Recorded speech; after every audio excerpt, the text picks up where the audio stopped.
Hello there guys, welcome to another of my live videos. Big news of in regards to David De Gea. It got made official yesterday that David De Gea has signed a new long-term contract with Manchester United. So that means he will stay with the club until 2023, and he's also an option, to extend his contract by a further year. So David De Gea has signed a 4-year deal with an option of a fifth year. So in that aspect, it does end speculation regarding his future, and he has committed his future with Manchester United. And this is very good news. And obviously, we do know that it came out last week, and actually, this was actually stemmed from Duncan Castles, who tends to be reliable the majority of the time. Like we said, we know that he does jump too early, like he did do earlier on in the summer, in regards to Harry Maguire and Wan-Bissaka. But yeah, he said last week, that David De Gea had signed his new contract with Manchester United. Also, the Guardian, where we're first to report on it, there said he was close to signing his new deal, and it also came from Adam Crafton the other week, who was an athletic journalist, and he also said on De Gea's behalf, he was closer to signing a new deal with the football club. But David De Gea has basically said, it's been a privilege, for him, it's been a privilege, to have him here for 8 years. Obviously now he's into his 9th season at Manchester United, so he has been a long servant at the football club, and now it's good that he has got the opportunity, to continue his footballing career with Manchester United. And he's 28 years of age, is De Gea, so he has still got a lot of development in him, and he's set to earn now as well in his new deal from between 350 to 375 grand a week. So in that aspect, that makes him the highest paid at the club, also the highest paid goalkeeper in the world, which is very good news indeed. But we do know anyway, we've been in negotiations of getting David De Gea a new contract, for over a year. Obviously, for a large period, he was actually, seeking for around 350 grand a week. Don't forget, for a large period, Man United were not willing to meet his wage demands. But actually, there has been change of narratives about the situation with David De Gea, because, don't forget, it actually said at the start of pre-season, it was very imminent, he was going to be signing a new 6-year contract with a football club,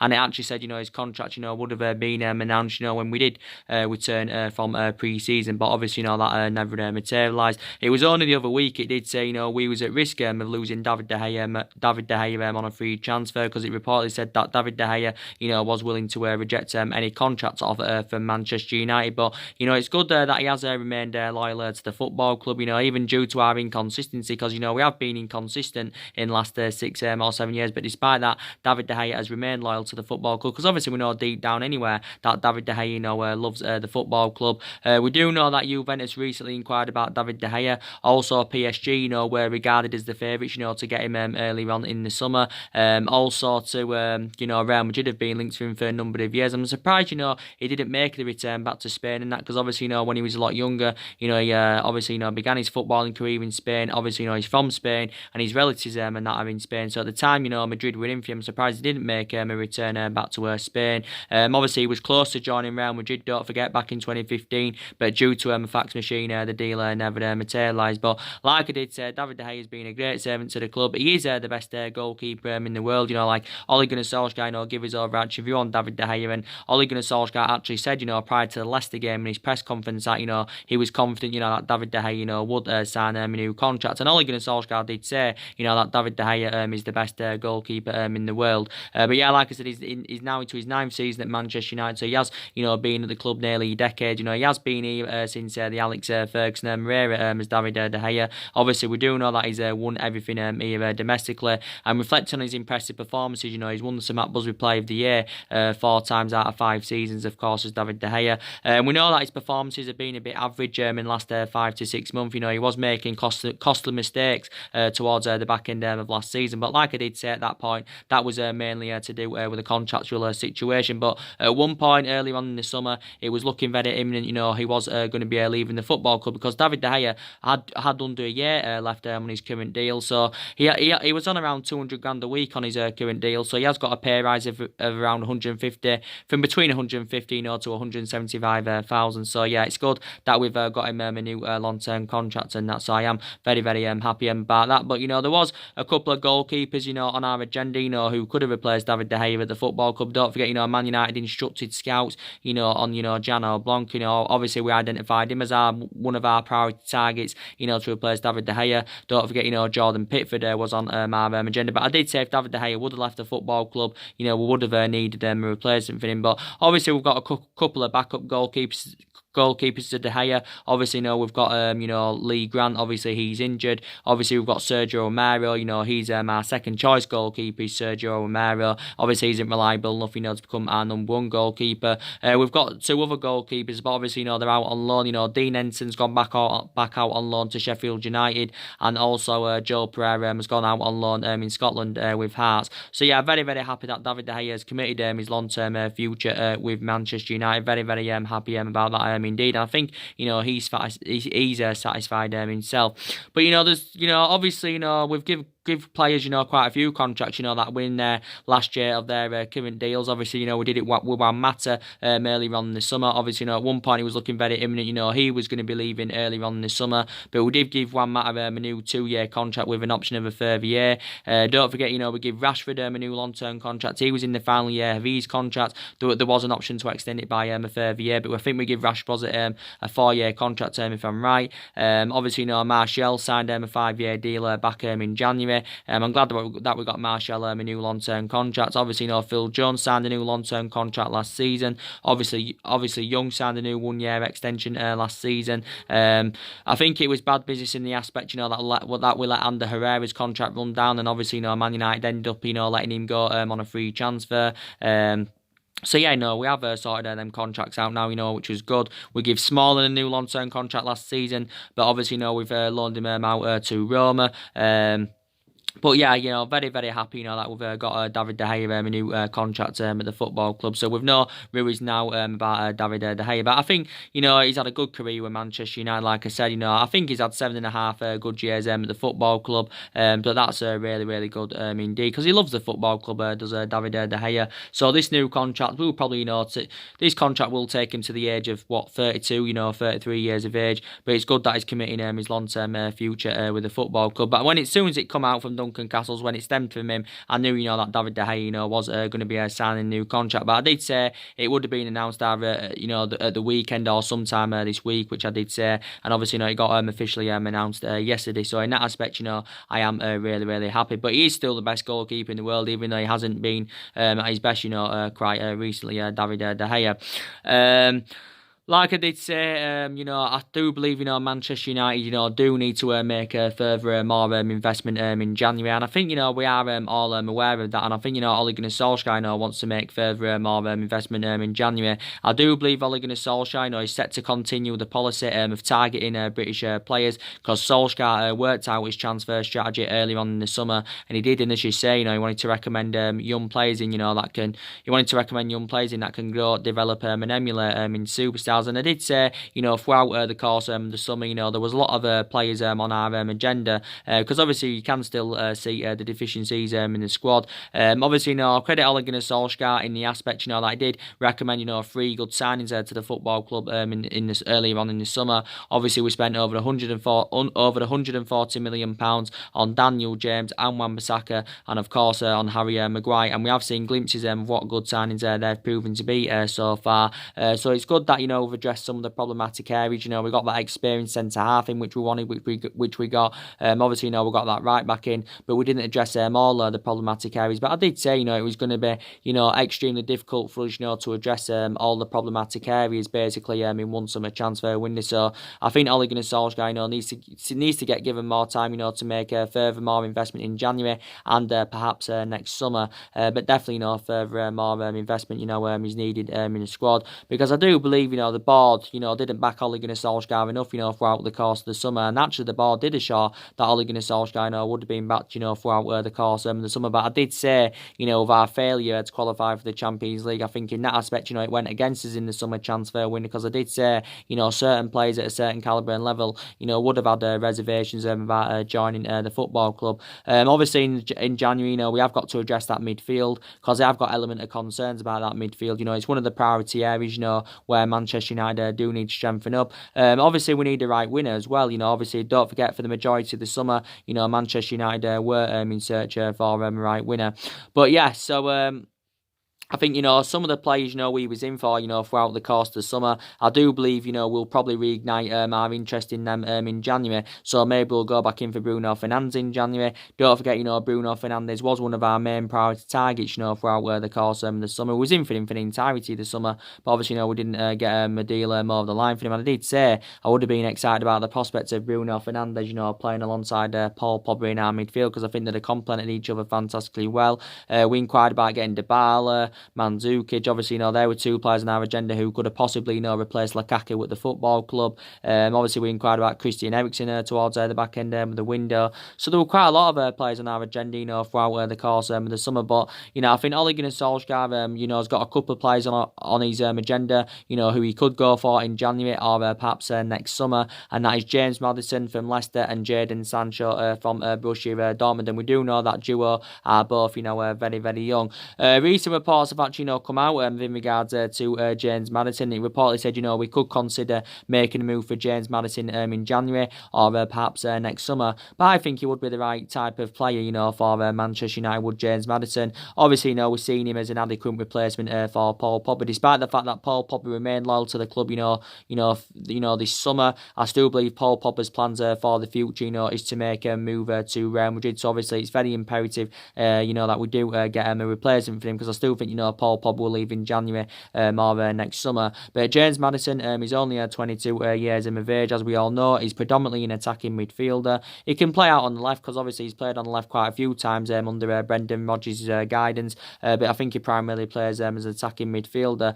Don't forget, James Maddison is in his second season with Leicester. It's his second season overall in the Premier League, because last season was his debut season in the Premier League. Last season, James Maddison was involved in 14 goals, so he scored 7 goals and provided 7 assists. He's got 4 years left on his current deal with Leicester. Leicester paid around £20 million for him from Norwich last summer, and he did serve a good couple of years in the Championship. Man United, did inquire about, James Maddison's services, throughout the course of the summer. He wasn't one of our main priority targets. I would say, we was tentatively linked with James Maddison. But yeah, he seems to be a very, very good player. Reportedly, we've been in for him since June. I think City and Liverpool have also inquired about his services. But I think reflecting back, when he was a teenager at Coventry, I think, quite a few teams, inquired about James Maddison's services, because he began his career with Coventry. Don't forget, he also had the loan spell in Scotland with Aberdeen.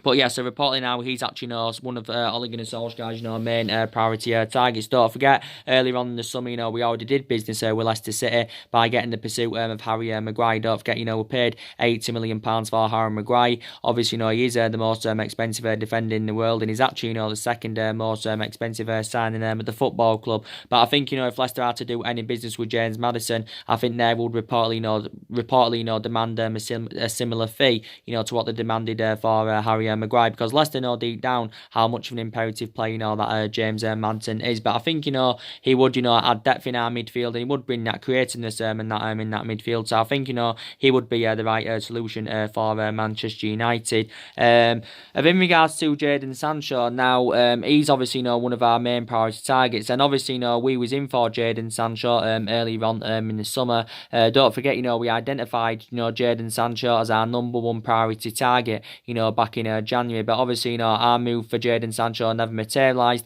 because of the main factor reason was obviously, with our failure to qualify for the Champions League. Now, Jadon Sancho is an exciting upcoming prospect. He is only 19 years of age. We do know that he's primarily a right winger, but he can also play he can play centrally. But I did say at the time, we was in for Jadon Sancho. I would be excited about the prospects of Jadon Sancho, playing alongside the likes of Rashford, Martial, and Daniel James in our attacking line, because I think they complement each other fantastically well, and they're blending very, very well together. I think it did say a while back that Jadon Sancho is more than likely to leave Borussia Dortmund next summer. So I think this is going to be his last season with Borussia Dortmund. So I think it's probably more likely we'll probably go in for Jadon Sancho next summer. We could go in for him in January, but I think it's more likely we'll go in for him next summer. Obviously he's under contract with Borussia Dortmund until 2022 is Jadon Sancho. Sancho, and he's had 2 good seasons with Dortmund. You know, he's now in his 3rd season as a Borussia Dortmund player.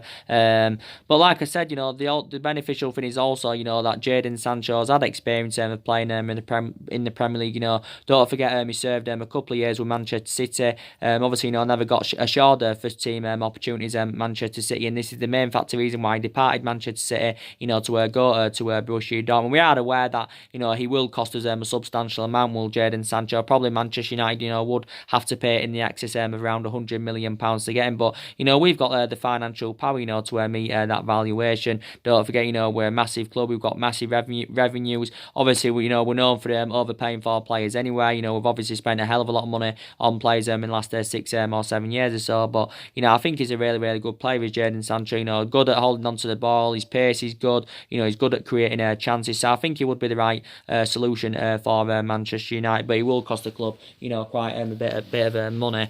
So yeah, so I think, you know, so there's a couple of players on Solskjaer's agenda, and that's James Maddison and Jadon Sancho. Don't forget, throughout the course of the summer as well, you know, Man United were in for Sean Longstaff from Newcastle. Now, he was one of Ole Gunnar Solskjaer's, you know, targets, you know, Sean Longstaff. Obviously, you know, Newcastle were playing hardball, you know, throughout the course of the summer. Obviously, you know, I think we was willing to pay up to around 20 or 25 million pounds for his services, you know, throughout the course of the summer. But then Newcastle basically, you know, like I said, we're playing hardball, and they reportedly, you know, said, you know, they wanted around in the excess of around 50 million pounds for him. Obviously, you know, Manchester United were reluctant to pay £50 million for Sean Longstaff. Don't forget, you know, Newcastle earlier on in the summer, you know, appointed Steve Bruce in as their new manager. Obviously, you know, Rafa Benitez, you know, got sacked, or resigned earlier on in the summer, should I say. And yes, Steve Bruce had his overarching view on the speculation regarding Sean Longstaff, and he actually believes Sean Longstaff is a big, you know, he's a big, you know, he's obviously, you know, an essential player. This is what, you know, Steve Bruce had said, and he said, you know, that Sean Longstaff is a big plan, you know, for their future, basically. So basically, it says Newcastle are reluctant to offload him. Sean Longstaff is only 21 years of age. I think, you know, he actually, you know, did well in the second half of last season. You know, he flourished under Rafa Benitez's guidance. I think he did sign a new contract with Newcastle. It wasn't too long ago, so I think he's under contract with Newcastle until 2022 with Sean Longstaff. Initially began his career with Newcastle, so he's a product of their academy. He's proven in the Premier League. Obviously, you know, he had loan spells with Blackpool and Kilmarnock. But yeah, Man United were in for him throughout the course of summer, you know, plus he's British. So there's quite a lot of British players on Ole Gunnar Solskjaer's agenda and that. But we've got to see, you know, who we can get in the January window. But I think the board, you know, confirmed at the start of the season, you know, that, you know, regardless of what happens this season, you know, Ole Gunnar Solskjaer's job for this season, you know, should be safe. You know, as long as we're not in mid-table, or as long as we, you know, we're not fighting relegation, you know, Ole Gunnar Solskjaer's job, you know, should be safer for at least this season, because the board, you know, they know full well that, you know, they didn't back Ole Gunnar Solskjaer enough, you know, throughout the course of the summer. So I think Solskjaer's been assured that he will be back in January, and hopefully, you know, we'll be back to next summer.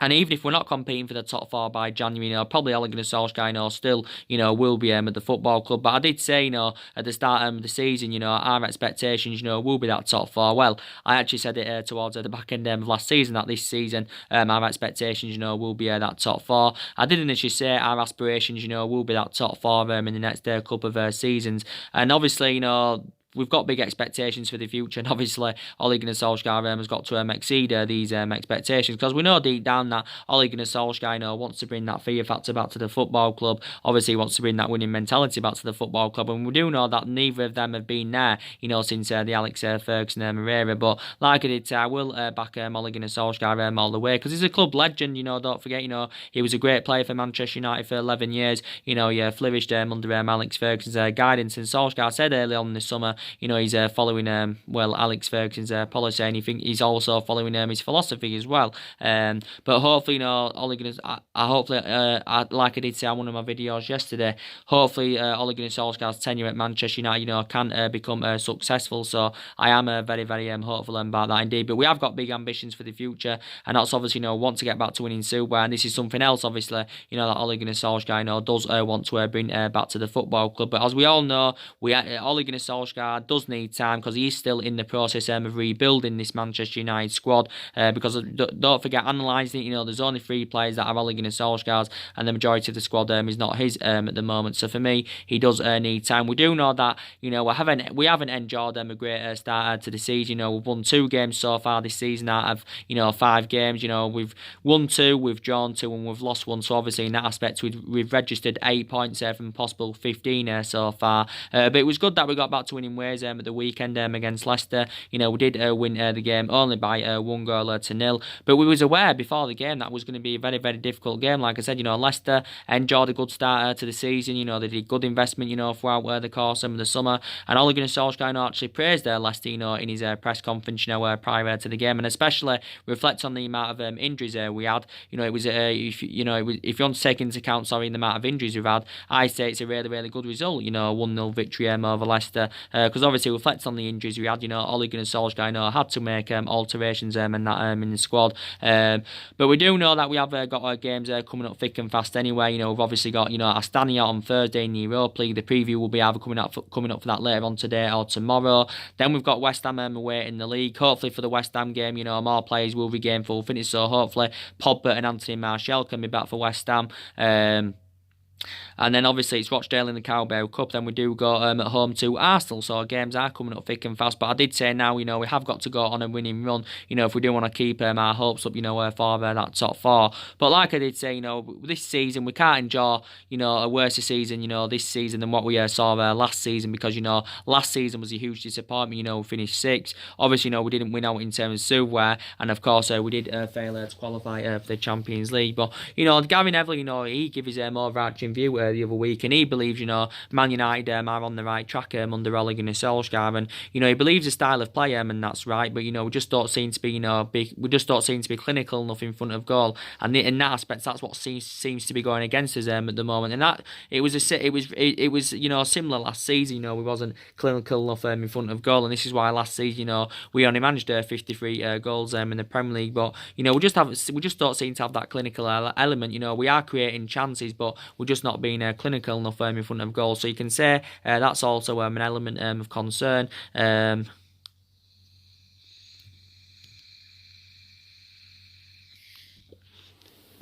You can say that's an element of concern. But like I did say, definitely, we need to focus more on incomings in January and perhaps next summer. But I still believe saying that, I think we need to focus a bit more on the outgoings, despite the fact that a lot of players have now left, since Ole Gunnar Solskjaer's arrival. I think around 6 or 7 outfield players have left, Obviously, Antonio Valencia left at the end of last season after he served 10 years at the football club. Obviously, we saw Chris Smalling go out on loan to Roma after he was a long-serving player with the club. Smalling served 9 years at Manchester United. Despite the fact he's left, though, we've still got 6 centre-backs in the team. Obviously, Darmian left the football club. Like I said, and there's been prime examples this summer, that we let players go for next to nothing, basically. We've done it with Darmian, we've done it with Ander Herrera. We overpay for players, then we let them go for next to nothing, so we shouldn't be really doing that. But we let Darmian go for just over £3 million to Parma. Ander Herrera, of course, left the football club early on this summer after he served 5 years at Man United. He had some rough patches during his Man United tenure, but I think analysing the majority of his 5 years at Man United, I thought Ander Herrera, did really, really well. And it was a shame that we didn't recruit a replacement for him. Fellaini left the football club after he served 6 years at Man United. He left in January, but I'm glad we got rid of him. He had the odd game here and there, but for the majority of his Man United career, he was mainly inconsistent. Lukaku left the football club. Obviously Sanchez left the football club, and that. Quite a few players, got loaned out, and a couple of goalkeepers got loaned out. Dean Enton went on loan to Sheffield United, like I said. Joe Pereira went on loan to Hearts and that. So yeah, quite a lot of players have now left since Ole Gunnar Solskjaer's arrival. And I'm glad we did get that summer clear out, that we wanted in the summer. But I still believe now, as we speak, these are more problematic players at the football club that do need to leave Manchester United.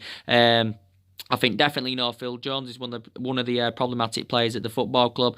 Jones has been a long-serving player at Manchester United. This is now Jones' 9th season at the football club. He's nearly been at Manchester United now 10 years as Phil Jones. And obviously, especially following the arrival of Harry Maguire, obviously, Phil Jones is going to find game time very, very difficult anywhere. But yeah, I think he needs to be moved on in January or next summer. In regards to Ashley Young, I'll credit Ashley Young in the aspect I thought he did well in the Leicester the game. We do know that Ashley Young has played at left back in the last 2 games, obviously due to the absence of Luke Shaw, and Young's captained the team in the last 2 games. Obviously, he has played at that left back position, even though he's predominantly a right back, Ashley Young. And analysed his Man United career, I think, when he was a lot younger, he was very, very good. We've seen glimpses of how good, Ashley Young can be. But I'd just say now, he's past his sell-by date. Obviously, reflecting on his age, he's now 34 years of age. I think he's 35 next year. He's Ashley Young. But I think, he could leave or should leave Manchester United at the end of the season. So he's another problematic player with the club. Like I give you the news yesterday in regards to Nemanja Matic, I think it did actually report out quite recently that Juventus were interested in signing Nemanja Matic on a free transfer next summer, because we do know that Nemanja Matic's current deal does expire at the end of the season, but Manchester United actually do have the option to extend it by a further year. Now we do know, analysing Nemanja Matic's career at Manchester United so far, he has been mainly inconsistent. We have seen, he has done well in patches of his Man United tenure as Nemanja Matic, but mainly, has been inconsistent. Don't forget last season, actually, Nemanja Matic was first choice last season. Our first choice midfield trio last season was actually, Matic, Herrera, and Paul Pogba. But I think, Matic, is infuriated, this season with the lack of game time he's getting. Don't forget, Nemanja Matic only made his first start, of the season in the 1-0 victory over Leicester, and the main factor reason why Matic actually started that particular game was due to the absence of Paul Pogba. But Matic has initially lost his place in the team, to Scott McTominay. But I did initially say that McTominay is a much better solution than Matic. Pereira or Fred are much better solutions than Nemanja Matic, because we do know that Nemanja Matic is too slow. He is too inconsistent, and he does make that midfield, look totally imbalanced. But yeah, reportedly he did say a couple of days ago that Juventus, were interested in getting him on a free transfer next summer. Don't forget, Juventus, did good business, throughout the course of the summer, and they have been known for getting players on free transfers like they did do, early on in the summer. They've also done it in recent years. This summer, they got Adrian Rabiot on a free transfer, they got Aaron Ramsey on a free transfer, and they also got, Emre Can on a free transfer not too long ago. So Juventus are known for doing that. So reportedly, he did say, they're interested in getting Matic on a free transfer next summer. Possibly, we could try and cash in for Matic in January. But I think, Matic, praised Ole Gunnar Solskjaer in the aspect, that he has, got quite a lot of faith in his young players. But I just think Matic is infuriated, with the lack of game time he's getting. We do know Matic is into his 3rd season now as a Manchester United player. I think he's made 88 appearances for the club in all competitions. 66 of those appearances have come in the Premier League. And obviously, we paid around £40 million for him from Chelsea back in 2017. And obviously, this was back under the Jose Mourinho Moreira. So I think we initially paid 35 million up front. There was 5 million in add-ons. But I do believe anyway the club overpaid for Matic. Obviously at the time we got him, he wasn't our first choice signing anyway. He was like our 3rd choice signing. Was a 3rd choice signing was Nemanja Matic. But obviously when he signed for the club, it got confirmed. That he was going to fulfill that number 31, which obviously he has done. Obviously before Matic came in, and the last player we had that wore 31 shirt was actually Sebastian Schweinsteiger, if I'm right. But I do believe either way, Matic does need to be moved on, because he is going to find game time very, very difficult indeed. But he's another problematic player at the football club. But like I did say anyway, I'll credit, Ole Gunnar Solskjaer, in the aspect, that he has got a lot of trustworthy in his young players. He has got a lot of trustworthy in his young players. We have got quite a lot of young players in the squad, that are developing and trying to improve. Obviously, we've got the likes of Mason Greenwood, obviously we've got Chon, we've got Angel Gomez, we've got, Alex Tuanzebe, we've got Diego Dalot, we have got a lot of young players in the squad and that. And like I said, in regards to Mason Greenwood, I'm surprised, he hasn't started a game yet from the start of this season. Obviously, in the game against Leicester, I thought, he was going to start that game. He didn't even participate in the game against Leicester. Surprisingly, did Mason Greenwood. I'm surprised he didn't even play against Southampton. But Solskjaer, I think, recently, did say, he was infuriated, with Rashford's recent performances. So I thought in that aspect, he would have dropped Rashford for the game against Leicester, or at least, maybe put him on in the second half, but not started Marcus Rashford. And, when's he going to give this kid a chance, Mason Greenwood? I know so far this season, he has made 4 substitute appearances and that, but obviously Mason Greenwood is demanding more playing time, as we all know. But Solskjaer did confirm at the start of the season that he actually assured, Mason Greenwood more first team opportunities, because Mason Greenwood, did really, really well throughout pre-season. And he did well, last season, scored 30 goals in 29 games for the Manchester United reserves. But yeah, he should get, more opportunities sometime, at some point in this season, he should. He's only 17 as well. In regards to Chong, obviously, he played his first game, made his first appearance in the Premier League, in the 1-0 victory over Leicester. Obviously, it wasn't his full appearance, he came on in the second half, didn't he, did Chong, but, he still played his first game this season by coming off the bench. I think Ole Gunnar Solskjaer, did say the same thing, that I did do in regards to Mason Greenwood. I think Solskjaer has assured, Chong more first team opportunities this season. Don't forget, reports emerged out the other week saying that Chong, had been in negotiations with the football club over a new contract. Don't forget, earlier on this summer, Chong had received loan offers from PSV and, his former club Feyenoord, but Chong, wanted to remain loyal to the football club. So Chong is staying at Manchester United at least for this season, and Chong is only 19 years of age, but yeah, he should get given more opportunities this season. Angel Gomez, now we do know that Angel Gomez is another one of our midfield options. I'm surprised, that Mason, that Angel Gomez, hasn't, been given a chance so far this season. I'm surprised he didn't play against Leicester. I'm surprised, he wasn't named in the squad against Southampton. Well, I think he was, but he didn't play. So I'm surprised, because obviously he's another one of our midfield options. He did initially say, that Angel Gomez is going to be a big part of the squad this season.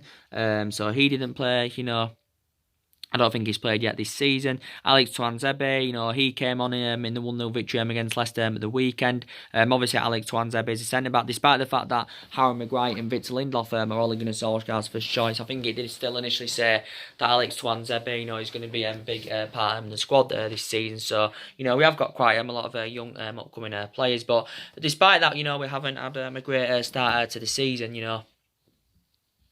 I still think, these players, that have performed really, really well. Like I did say in regards to Daniel James, he's had a great start to his Manchester United career. And I think, he's become a fruition at Man United, to be quite fair.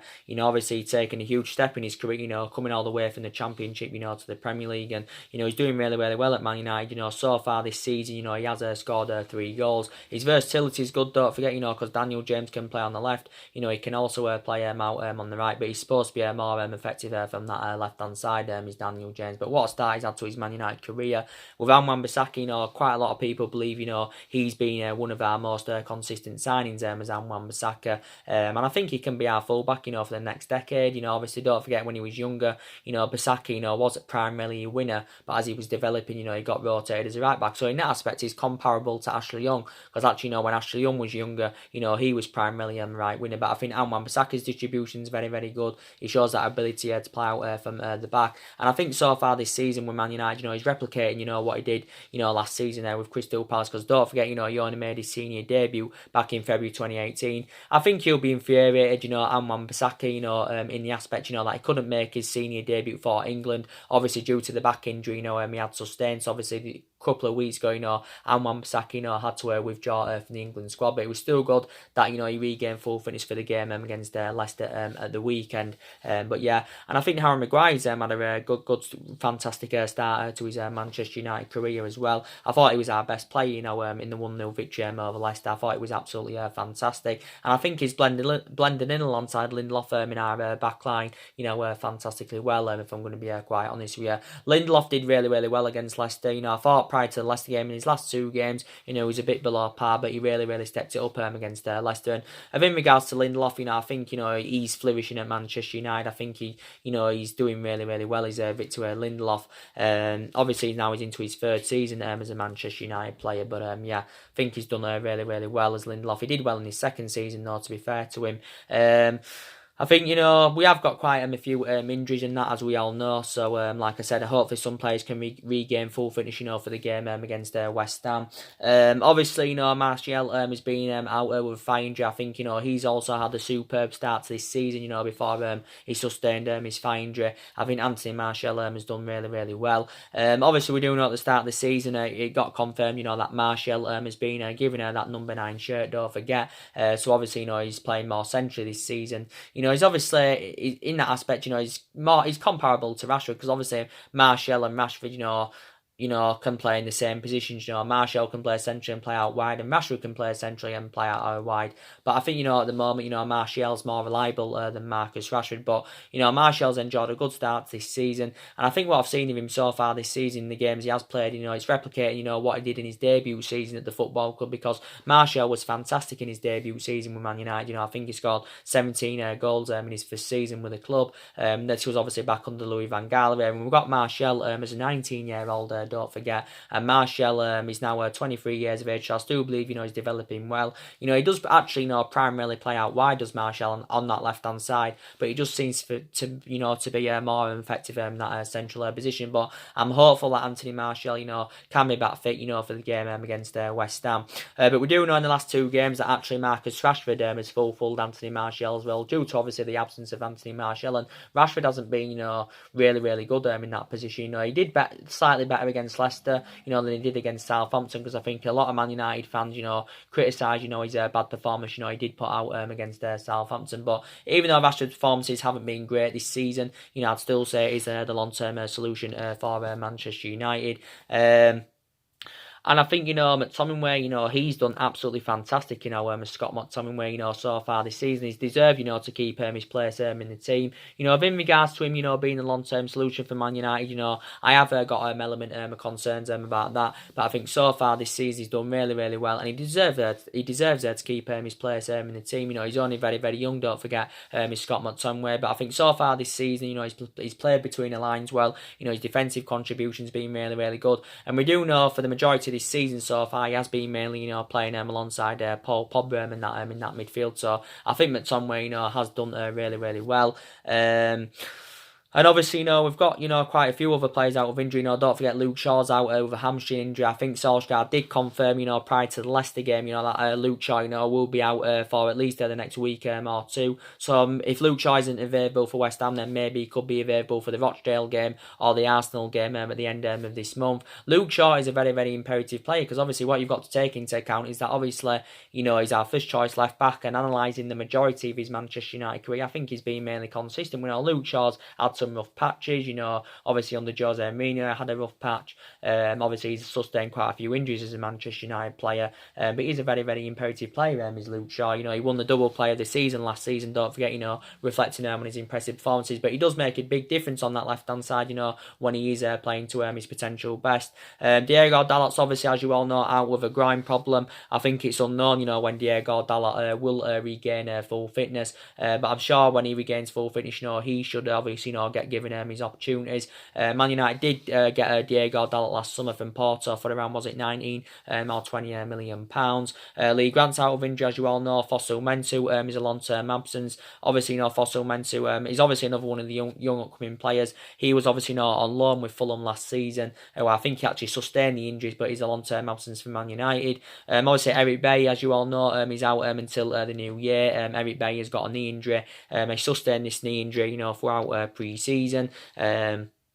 But yeah, you know, we have got quite a few injuries. We do know that Paul Pogba's out with an ankle injury. Obviously, he sustained this ankle injury in the 1-1 draw with Southampton, and obviously that, you know, due to that, you know, Pogba a couple of weeks ago, you know, had to withdraw from the France squad, and in that aspect, you know, Paul Pogba, you know, would have been infuriated about that, because we do know that he loves to represent France. Does Paul Pogba. The good thing is, though, in regards to Paul Pogba, we do know that, you know, he's staying at the football club at least for this summer, you know, which is very, very good news. Paul Pogba staying now at Manchester United. Very, very happy about that. I still believe his plans for the future, is to definitely make a move to Real Madrid either in January or next summer. But we are being ruthless within regards to our valuation. Reportedly we're demanding the same sort of figure, as what we wanted early on in the summer, because we did say to Real Madrid we wanted around 180 million pounds in the summer. Reportedly now we're saying in January, we want around 179 million pounds if we are to let Paul Pogba go in January. And obviously, if Real Madrid are willing to meet our valuation, then probably we will soften our stance on Paul Pogba. I think we'll only let Paul Pogba go if we get the right amount of money for him, and of course if we can obviously find an adequate replacement for him. But obviously Real Madrid, we're relentlessly linked to him, throughout the course of the summer. Real Madrid, did spend a substantial amount. They spent around 300 million pounds on players. Don't forget, did Real Madrid on 5 players. They did generate some of the money back because they did, manage to sell some players. Did Real Madrid. But Pogba confirmed early on in the summer, that he did want to leave Manchester United. He did say he's seeking for a new challenge, and he did actually publicly admit, that he did want to leave the football club. He wanted to leave, obviously, to rejuvenate his career. This is what, Paul Pogba had basically said. But he wasn't only Real Madrid, that were in for Paul Pogba throughout the course of the summer. Don't forget, there was talks about him possibly, making a return back to Turin, because don't forget, Paul Pogba had 4 good years in Turin with Juventus, hasn't mainly replicated this at Man United.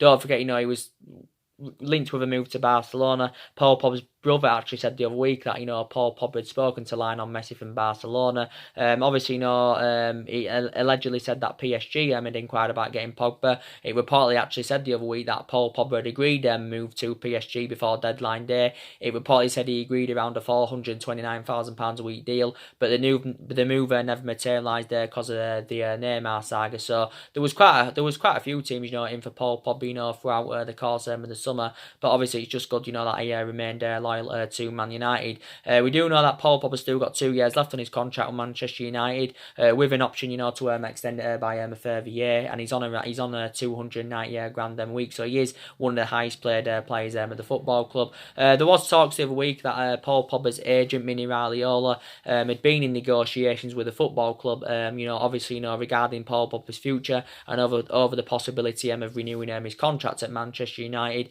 And these are possibilities to chance. We could still renew Paul Pogba's contract. I think if Paul Pogba was to commit his long-term future to the club, I think Pogba would probably demand definitely to be the highest paid player. So he would probably demand an estimated guess in the region of around maybe 400, maybe £500,000 a week, to sign a new long-term contract with the football club. It did initially say that Adidas the other week had a big part to play in Paul Pogba staying at Manchester United, because reportedly Adidas wanted Paul Pogba to stay at Man United, obviously because they believe it's better for them commercially. But Paul Pogba, he's 26 years of age. He has still got a lot of development in him, so you can still quite frankly say at 26, he's in his prime. And it was initially in Ole Gunnar Solskjaer's plans anyway, to build a side around Paul Pogba.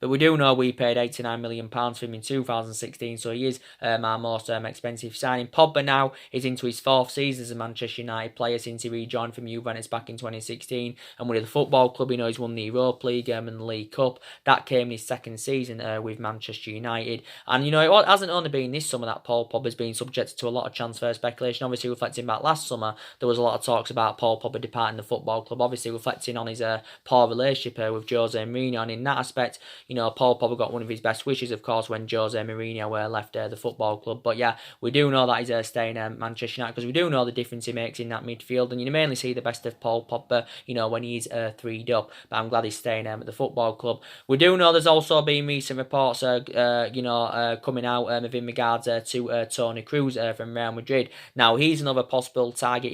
He's another possible player that Manchester United, could go in for in January or maybe next summer. Now reportedly we've reignited our interest in Toni Kroos, and reportedly, we're considering, making a move for the player. But reportedly, Real Madrid want Paul Pogba in exchange, if they're willing to let Toni Kroos go. Now, I have got element of concerns about Man United recommending Toni Kroos in, because obviously he's aging up. He is now 29 years of age. Plus, he's never had experience of playing in the Premier League as Kroos.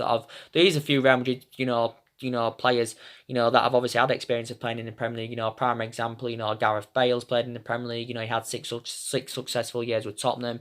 Obviously, Luka Modric, has had experience of playing in the Premier League. But, Toni Kroos hasn't. Don't get me wrong. I think I admire his career because I think he's had a fantastic career, with Real Madrid. Obviously, in the majority of the silverware he's won, he's been with Real Madrid. Obviously, this is Toni Kroos' now sixth season with Real Madrid.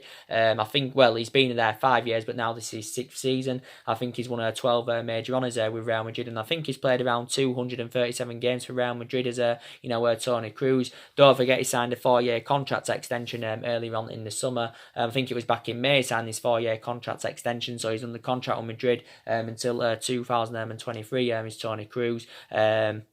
Don't forget, Man United have actually been long admirers of the player, because reflecting back under the David Moyes era in 2013, it allegedly said that Man United, were on the brink of getting Toni Kroos. But I was reading reports about it yesterday, and it reportedly said, we're willing to pay up to around £66 million for Toni Kroos' services. So, would you like him at Manchester United? I don't think we'd get Toni Kroos, without Paul Pogba's being part of the deal. I don't think we'd get him without him being part of the deal and that, because obviously we do know that Real Madrid, desperately, want Paul Pogba. So would you like that, swap deal, to materialise between Toni Kroos and Paul Pogba? But Toni Kroos, he was good at Bayern Munich, when he was a lot younger as well. But would you like him at Manchester United? I do believe he'd have depth in our midfield, and he'd bring that creativeness to that midfield. But I have got element of concerns about him. So he's another player Man United could go in for in January.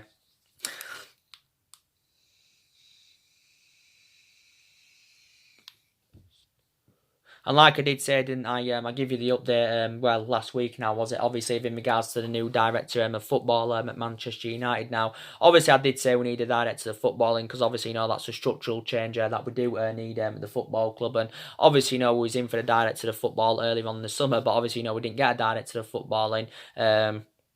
Because we just didn't get one in. There was quite a few, candidate names linked to the role. Don't forget the likes of Evra, Rio Ferdinand, and Darren Fletcher, linked with the role, that director's role at Man United, and that. Obviously, Ed Woodward had spoken to them, regarding roles at the football club earlier on in the summer. But obviously, we didn't get a director of football, and you could maybe say that maybe if we had, got a director of football in early on in the summer, then maybe in that aspect, Ole Gunnar Solskjaer, would have been backed more. Reports there was a lot of speculation last week. It doesn't mean it's going to be true. It reportedly said that Ed Woodward identified, Edwin van der Sar as his number one priority target, to become the new director of football at Man United. And it's not assured that Van der Sar will be coming in. It's not assured that he will, return to the football club to become director. But Ed Woodward's basically, going on the experience of Edwin van der Sar, because he has got that experience. And obviously, he's been CEO at Ajax, since 2016, and now he's into his 4th season at Ajax. Is Edwin van der Sar, and obviously he knows the traditions of Manchester United as well. And I think if he did come in, Van der Sar, would be very reliable, to oversee our transfers and that. So I would like Man United, to get a new director of footballing, if I'm going to be quite honest with you. But like I did say, reflecting on the amount of money that Man United have spent in the last 6 or 7 years, we should be in much more of a commanding position, than we're in now. Because I think an estimated guess, around nearly £900 million has been spent in the last 6 years. £140 million, well over £140 million is some under the Ole Gunnar Solskjaer era. Obviously, just under £400 million was spent under Mourinho. Over 200 million was spent under Van Gaal, and around £67 million, was spent under David Moyes. So yeah, a hell of a lot of money is being spent into the football club. If you want to take into account with the wages and that, it's way over £1 billion, because we have now got players on big contracts. Quite a bit of money, was spent under the Alex Ferguson era. But I did say, regardless of who our manager is, I don't think anyone's going to ever replicate, we're never going to replicate, what we did under, Alex Ferguson. I don't think anyone's going to follow Alex Ferguson's legacy. But I'm still gonna, back Ole Gunnar Solskjaer all the way. And there's that other element of concerns about him. He hasn't really got the experience as a manager. Not really to the highest level. So obviously, that's another element of concern. But I still, will back him all the way. But like I said, the main part of this video, was to give you the big breaking news with regards to David De Gea. It got confirmed yesterday. He has committed his long-term future in Manchester United by signing a new long-term contract with the football club. So anyway, guys, drop your comments, likes below on the channel. If you do consider subscribe, as always, and take care. God bless, and I'll see you all again very soon. Thanks for watching.